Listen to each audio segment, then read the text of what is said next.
بالله من الشيطان الرجيم. بسم الله الرحمن الرحيم. يا أيها النبي جاهد الكفار والمنافقين واغلظ عليهم ومأواهم جهنم وبئس المصير. سبحان ربك رب العزة عما يصفون وسلام على المرسلين والحمد لله رب العالمين. انتہائی معزز سامعین، سورہ توبہ آیت نمبر 73 آپ کے سامنے تلاوت کی، پارہ نمبر 10 میں سے. اب یہاں سے کھلا اللہ رب العزت نے حکم دیا جناب رسول اللہ صلی اللہ علیہ وسلم کو مخاطب کرتے ہوئے کہ میرا پیغمبر جہاد کر کافروں کے ساتھ اور منافقین کے ساتھ. لیکن مسئلہ یہ ہے کہ کافر کے ساتھ جہاد بالسیف کرنی ہے، تلوار کے ساتھ، اور منافق کے ساتھ زبان کے ساتھ جہاد کرنا ہے. اس لیے کہ بظاہر تو اس نے اسلام کا لبادہ اوڑھ رکھا ہوتا ہے، منافق بظاہر مسلمان ہوتا ہے اور وہ دین کی دشمنی کرتا ہے، بیخکنی کرتا ہے، تو زبان کے ساتھ. اسی لیے تو جناب رسول اللہ صلی اللہ علیہ وسلم کو سب سے زیادہ تکلیف جو پہنچائی ہے وہ عبداللہ ابن ابی منافق نے پہنچائی، جو بظاہر مسلمان تھا.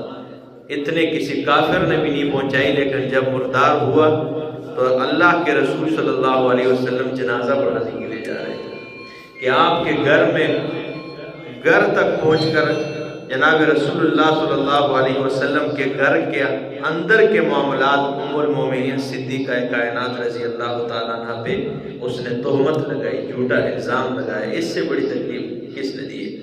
لیکن پھر بھی آپ جنازے کے لیے فاروق اعظم رضی اللہ تعالیٰ عنہ سامنے آئے. یا رسول اللہ کیا کر رہے ہیں، کہاں جا رہے ہیں؟ اتصلی علی المنافق انہ فعل کذا و کذا و کذا. آپ منافق کا جنازہ پڑھائیں گے، اس نے فلاں جگہ یہ مخالفت کی ہے، فلاں جگہ یہ کام کیا ہے، ام المومنین پہ الزام بھی اسی نے لگایا ہے، آپ اس کا جنازہ پڑھائیں گے؟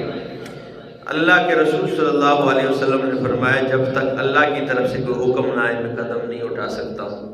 اس کے بعد پھر اگلی ہی رکوع ہے، یہ سامنے والی آیت. اللہ نے فرمایا وَلَا تُصَلِّ عَلَىٰ أَحَدٍ مِّنْهُمْ مَاتَ أَبَدًا. آج تو ہو گیا میرا پیغمبر، لیکن آئندہ کبھی بھی کسی منافق کے جنازے پر جانے کی آپ کو اجازت نہیں. اور فرمایا جنازہ تو دور کی بات، وَلَا تَقُمْ عَلَىٰ قَبْرِهِ، اس کے قبر کے پاس سے گزرنے کی بھی آپ کو اجازت نہیں. ٹھیک ہے نا؟ فاروق اعظم کی تائید ہوئی تو اس کا ذکر فرمایا یا ایھا النبی، اے میرا نبی، جاہد الکفار، جہاد کرے کفار کے ساتھ، بالسیف، ٹھیک ہے نا، والمنافقین، اور منافقین کے ساتھ، وغلظ علیہم، اور منافقین اور کفار پر سختی کیا کرے. دیکھیں نا قرآن کے الفاظ دیکھیں ذرا. دوسرے مقام پہ اللہ نے فرمایا جب یہ اچھے ہوئے، جب یہ سنبھل گئے تو فرمایا فَبِمَا رَحْمَةٍ مِّنَ اللَّهِ لِنْتَ لَهُمْ، بس اللہ کی رحمت و مہربانی کی وجہ سے آپ ان کے لیے نرم ہیں. میرا پیغمبر آپ ان کے لیے کیا ہے؟ شیر و شکر ہیں، آپ میٹھے، آپ نرم ہیں. لیکن جہاں یہ اسلام کی دشمنی کرتے ہیں، جہاں یہ مسلمانوں کی بیعقلی کرتے ہیں، فرمایا وَغْلُظْ عَلَيْهِمْ، ان پہ سختی کیا کرے میرا پاک پیغمبر. یہی ہم ہے، ان پہ سختی کر. وَمَأْوَاهُمْ جَهَنَّمْ، ان کا ٹھکانہ جہنم ہے. وَبِئْسَ الْمَصِيرُ، اور بہت برا ٹھکانہ ہے.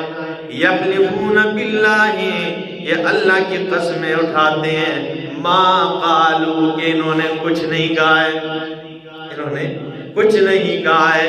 اللہ فرماتے ہیں وَلَقَدْ قَالُوا، البتہ تحقیق انہوں نے کہا ہے، کلمۃ الکفر، کفر کا کلمہ انہوں نے کہا ہے. یہ قسم تو اٹھا کے کہتے ہیں ہم نے کچھ نہیں کہا ہے، ہم نے کیا کہا ہے؟ لیکن اللہ فرماتے ہیں انہوں نے کہا. یہ مسئلہ یہ تھا کہ جناب رسول اللہ صلی اللہ علیہ وسلم مختلف باتیں مفسرین نے ذکر کی ہے. اللہ کے پاک پیغمبر نے جب اعلان کیا کہ غزوہ تبوک پہ جانا ہے غزوہ تبوک پر تیاری کر لو، ٹھیک ہے نا، اور جو نہیں جائے گا پھر آگے فضائل سنائیں، یہ باتیں ہو رہی تھی۔ تو ان میں سے کسی نے کہا، منافقین میں سے 2-3 بندوں نے کہا کہ اس طرح تو اگر ہم نہیں گئے تو پھر تو ہم گدھے بن جائیں گے، ٹھیک ہے نا۔ تو یہ بات کی، تو جب یہ بات رسول اللہ صلی اللہ علیہ وسلم تک پہنچی، مذاق کرتے ہوئے یہ بات کرتے تھے نا، نبی علیہ السلام نے جب پوچھا تو رہو خدا کی قسم ہے ہم نے نہیں کہا، ٹھیک ہے نا۔ اسی طرح دوسری بات مفسرین نے اس کے تحت لکھی ہے کہ جناب رسول اللہ صلی اللہ علیہ وسلم کے لیے انہوں نے جا رہے تھے، آپ تو مغرب کا وقت تھا، تو جب اندھیرا پڑ گیا تو منافقین نے مشورہ کیا کہ یہ جو سامنے راستہ آ رہا ہے، ایک جگہ پہ اس طرح راستہ تھا کہ دونوں طرف پہاڑیاں تھیں اور تنگ راستہ تھا وہاں پہ، ٹھیک ہے نا، 2-3 بندے جا سکتے تھے، اس طرح سارے اکٹھے نہیں جا سکتے تھے، یا ایک بندہ جا سکتا تھا۔ تو انہوں نے پروگرام بنایا کہ اسی جگہ پہ جب رسول اللہ صلی اللہ علیہ وسلم اکیلے جائیں گے تو اوپر سے آپ نے بڑا سا پتھر پھینک دینا ہے ان پہ، ٹھیک ہے نا، تو ان کا کیا ہو جائے گا، خاتمہ ہو جائے گا۔ یہ بات بھی جب رسول اللہ صلی اللہ علیہ وسلم تک پہنچی تو قسم خدا کہ ہم نے کچھ نہیں کیا، ٹھیک ہے نا۔ بہت مختلف باتیں مفسرین نے اور بھی ذکر کی ہے۔ بہرحال فرمایا یحلفون باللہ، یہ قسم اٹھاتے ہیں اللہ کی، ما قالوا، کہ انہوں نے کچھ نہیں کہا ہے، وَلَقَدْ قَالُوا كَلِمَةَ الْكُفْرِ، البتہ تحقیق انہوں نے کفر کا کلمہ کہا ہے، وَكَفَرُوا بَعْدَ إِسْلَامِهِمْ، اور انہوں نے کفر کیا ہے بعد اسلام قبول کرنے کے، یعنی یہ اسلام کے لبادے میں کافر ہے۔ وَهَمُّوا بِمَا لَمْ يَنَالُوا، اور انہوں نے ارادہ کیا ہے بما، اس چیز کا، لم ینالو، جو انہوں نے نہیں پایا ہے، یعنی آپ کے اوپر پتھر پھینکنے کا انہوں نے ارادہ کیا ہے، لیکن یہ ٹھیک ہے نا، میں جان گیا ہوں، ٹھیک ہے نا، اور میں نے کیا کر دیا، وہی کے ذریعے آپ کو بتا دیا۔ تو فرمایا وَهَمُّوا، انہوں نے ارادہ کیا پختہ، بما، اس چیز کا، لم ینالو، جس تک یہ نہیں پہنچ پائے، وَمَا نَقَمُوا إِلَّا أَنْ أَغْنَاهُمُ اللَّهُ، وَمَا نَقَمُوا، اور یہ بدلہ نہیں لیتے ہیں، إِلَّا أَنْ أَغْنَاهُمُ اللَّهُ، مگر اس بات کا کہ اللہ نے انہیں غنی بنا دیا ہے، وَرَسُولُهُ، اور اللہ کے رسول نے، بِنْ فَضْلِهِ، مال غنیمت سے انہیں مالدار بنا دیا ہے۔ یہ جو زیادتی کرتے ہیں یہ اس کا بدلہ دیتے ہیں نا، کہ اللہ نے اور رسول نے مال غنیمت دے دے کے ان کو کیا کر دیا، مالدار بنا دیا ہے۔ فَإِن يَتُوبُوا، اگر یہ توبہ طائب ہو جائیں، یَکُ خَيْرًا لَهُمْ، ان کے لیے بہتر ہے، وَإِن يَتَوَلَّوْا، اور اگر یہ پھر گئے، يُعَذِّبْهُمُ اللَّهُ عَذَابًا أَلِيمًا، اللہ انہیں دردناک قسم کا عذاب دے گا، فی الدنیا، دنیا میں، والآخرت، اور آخرت میں بھی، وَمَا لَهُمْ فِي الْأَرْضِ مِن وَلِيٍّ، نہیں ہے ان کے لیے زمین میں، من ولی، کوئی حمایتی، کوئی دوست نہیں ہے، ولا نصیر، نہ کوئی مددگار ہے، ان کے لیے زمین پر کوئی حمایتی، کوئی دوست، نہ کوئی مددگار ہے۔ وَمِنْهُمْ مَنْ عَاهَدَ اللَّهَ، ان میں سے بعض ہوئے جنہوں نے اللہ سے وعدے کیے ہیں، لَإِنْ آتَانَا مِنْ فَضْلِهِ، اگر اللہ نے ہمیں اپنے فضل سے عطا کیا، اگر اللہ نے ہمیں کچھ دیا، وعدے کیا اللہ سے، لَنَصَدَّقَنَّ، ہم ضرور بضرور صدقہ کریں گے، وَلَنَكُونَنَّ مِنَ الصَّالِحِينَ، اور ہم نیکوکاروں میں سے ہو جائیں گے۔ اللہ سے یہ وعدے کیا، اللہ کہتے تو کچھ چاہ دیتا ہی نا، آسان پھر صدقے کرنے، ٹھیک ہے نا، اور نیک و صالح بنتا۔ فَلَمَّا آتَاهُمُ اللَّهُ مِنْ فَضْلِهِ، لیکن جب اللہ رب العالمین نے اپنے فضل سے انہیں عطا کر دیا، بخیلوا بِهِ، انہوں نے اس میں بخل شروع کر دیا، بخیل بن گئے، کنجوس جہان کے، ٹھیک ہے نا، وَتَوَلَّوْا، پھر گئے اپنے وعدے سے، وَهُمْ مُعْرِضُونَ، اس حال میں کہ وہ اعراض کرنے والے ہوں، یعنی اپنا جو وعدہ کیا تھا اللہ تجھ کے چاہ دیتا ہی نا، پھر اپنا صدقے کرنے، جب اللہ نے دے دیا مکر گئے۔ وَهُمْ مُعْرِضُونَ، اور اس حال میں کہ یہ اعراض کرنے والے، فَآقَبَهُمْ نِفَاقًا، پس ڈال دیا اللہ نے ان پہ نفاق ڈال دیا، نفاق ڈال دیا، فی قلوبہم، ان کے دلوں میں، الی یوم یلقونہ، اس دن تک جس دن یہ اللہ سے ملاقات کریں گے، یعنی قیامت کے دن تک اللہ نے ان کے دلوں میں نفاق ڈال دیا ہے۔ جب انہوں نے ایسی وعدہ خلافی کی اللہ سے وعدہ کرنے کے بعد اللہ نے فرمایا چلو قیامت تک تو انہوں منافق بنا چھوڑیا.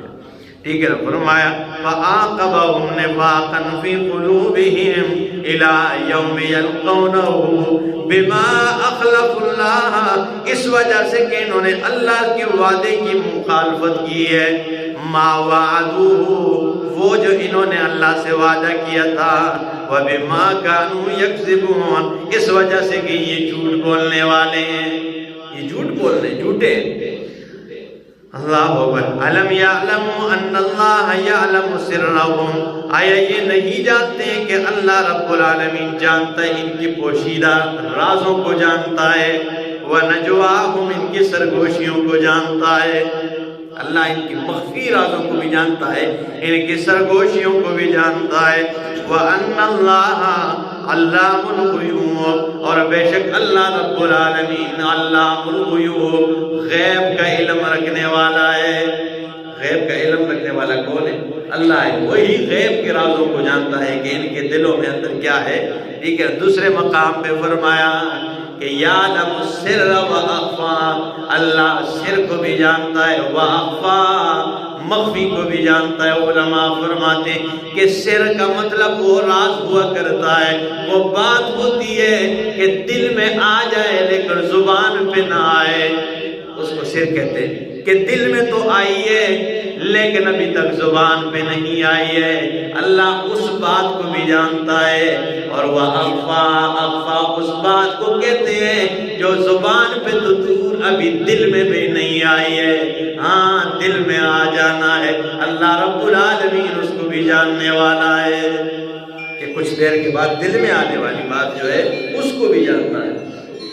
ٹھیک ہے. تو فرمایا وَأَنَّ اللَّهَ، بے شک اللہ علام الغیوب، غیب کا علم رکھنے والا ہے.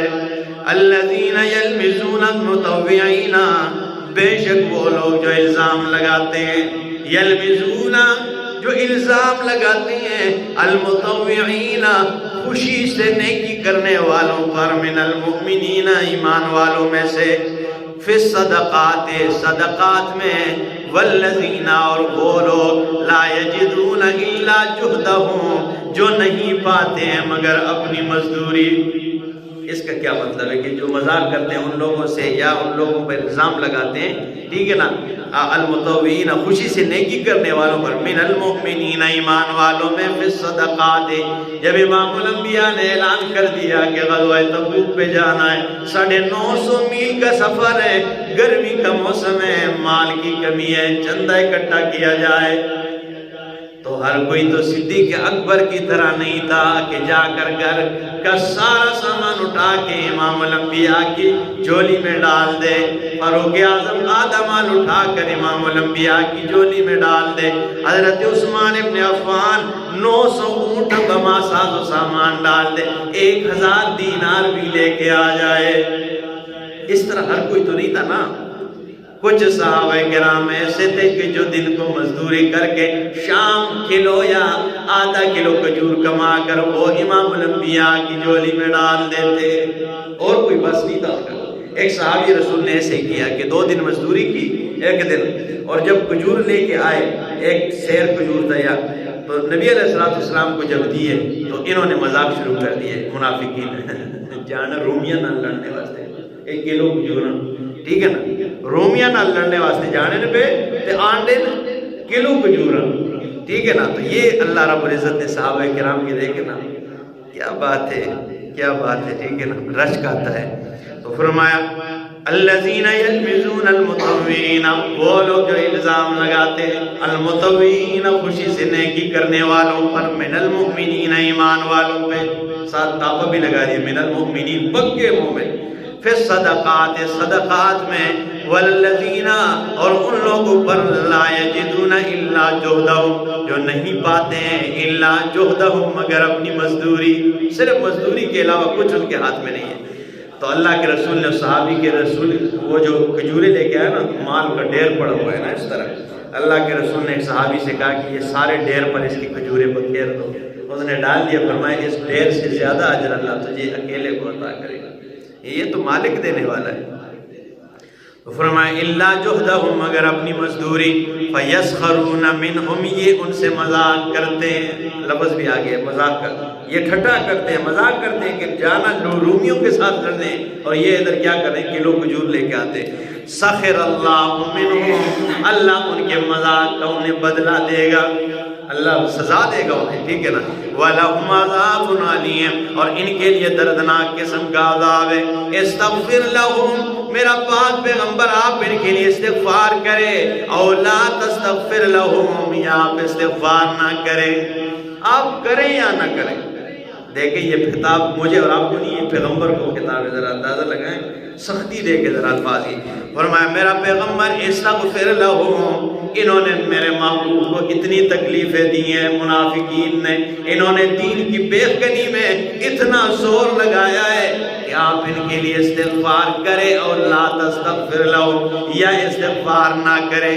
آگے فرمایا ان تستغفر لهم 70 مرتا، اگر میرا پیغمبر آپ ان کے لیے 70 بار بھی استغفار کریں، فلن یغفر اللہ لهم، اللہ رب العالمین ان کو معاف نہیں کرے گا۔